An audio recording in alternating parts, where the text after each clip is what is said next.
سمجھا نہیں ہے یہ مسئلہ ایسے نہیں کہ اس نے سے کیا کہا کہ اگر آپ کا ایک بکرا گم ہو گیا ابھی آپ کے اوپر 2 بکرے واجب ہے، نہیں، اس طرح مسئلہ نہیں، مسئلہ سمجھو، مسئلہ اس طرح ایک ہے غریب آدمی، ایک ہے امیر آدمی، صحیح ہے؟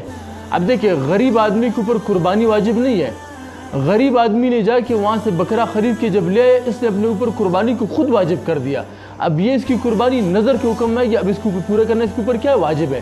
ابھی جو غریب آدمی ہے اب اس کی یہ بکرا مر گیا یا چوری ہو گیا، بس اب اس کے اوپر دوسری کوئی قربانی وغیرہ واجب نہیں، بس ختم ہو گیا، صحیح ہے؟ اب اس نے جا کے کسی سے مسئلہ پوچھا کہ میں نے قربانی لیا تو میرا قربانی گم ہو گیا یا مر گیا، اس نے آگے سے کہا کہ ابھی تو آپ کے اوپر آپ نے 2 قربانیاں کرنی ہے۔ اب اس بیچارے کو پتہ نہیں تھا، اس نے لوگوں سے پیسے ادھار لے کے جا کے 2 بکرے لے آئے، اب جب 2 بکرے لے آئے اب یہ دونوں بکرے یہ بھی نظر کے حکم ہو گئے، اب یہ ان دونوں بکروں کو کیا کرے گا؟ قربان کرے گا، یہ اس طرح مسئلہ ہے، سمجھا گیا نہیں؟ یعنی 2 بکرے اس پہ واجب نہیں ہے۔ اب دیکھیں جب اس کا پہلا بکرا گم یا چوری ہو گیا بس ختم ہو گیا، صحیح ہے؟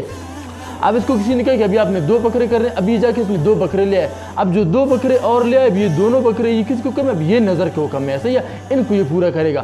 اچھا ایک مسئلہ ہو گیا، ابھی ہو سکتا ہے اس نے 2 بکرے یہ جا کے 1 بکرا لے آیا، عید کے جب 1 بکرا لے آیا ابھی قربانی کے دوران وہ دوسرا جو بکرا یا جو چوری ہو گیا تھا اب وہ بکرا بھی مل گیا، جب وہ مل گیا اب فرمائے اس بکرے کو اس بکرے کو ہمیں دونوں کو اس نے قربانی کرنا ہے، کیونکہ وہ بھی نظر کے حکم میں تھا یہ بھی نظر کے حکم میں۔ یہ مسئلہ اس طرح، یہ غریب آدمی کے لیے اس طرح ہے، اس کے اوپر 2 قربانی واجب نہیں ہے، سمجھا نہیں؟ مسئلہ اس طرح کا تھا۔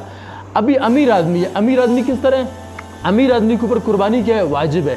امیر آدمی نے جا کے وہاں سے ایک بکرا خرید کے لے آیا، جب بکرا خرید کے لے آیا ابھی اسی دوران بکرا مر گیا یا بکرا چوری ہو گیا، کیونکہ امیر آدمی کے اوپر تو قربانی واجب تھا، اب امیر آدمی جا کے دوسرا بکرا خریدے گا، اب جب دوسرا بکرا وہ خرید کے لے آیا، صحیح ہے؟ سمجھا نا؟ اب کیوں اس کے اوپر قربانی واجب، اب جب دوسرا بکرا خرید کے لے آیا اب بعد میں جو تھا وہ جو پہلے بکرا جو چوری ہو گیا وہ بکرا بھی مل گیا، اب جب مل گیا اب امیر آدمی کو اب یہاں پہ اختیار ہے، امیر آدمی ایک قربانی کرے گا دوسرا نہیں کرے گا، اگر دوسرے کی بھی قربانی کرے گا تو مستحب ہے، اگر نہیں کرے اس کو بیچ بھی سکتا ہے، امیر آدمی کو اختیار، کیونکہ اس کے اوپر ایک قربانی واجب تھا۔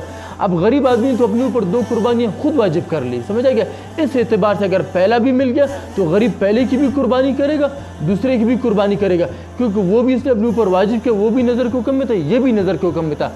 امیر آدمی کے اوپر تو ایک ہی واجب تھا، اس لیے جب ایک بکرا اس کا گم گیا اب امیر آدمی دوسرا بکرا جب لے کے آ گیا، صحیح ہے؟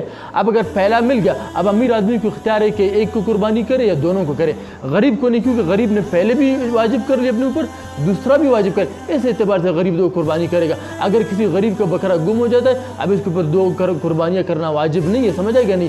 اب کسی نے اس کو کہا کہ جب دوبارہ لے آؤ یا پہلا مل گیا، اس اعتبار سے دونوں قربانیوں کو یہ کرے گا، سمجھا ہی نہیں ہے مسئلہ۔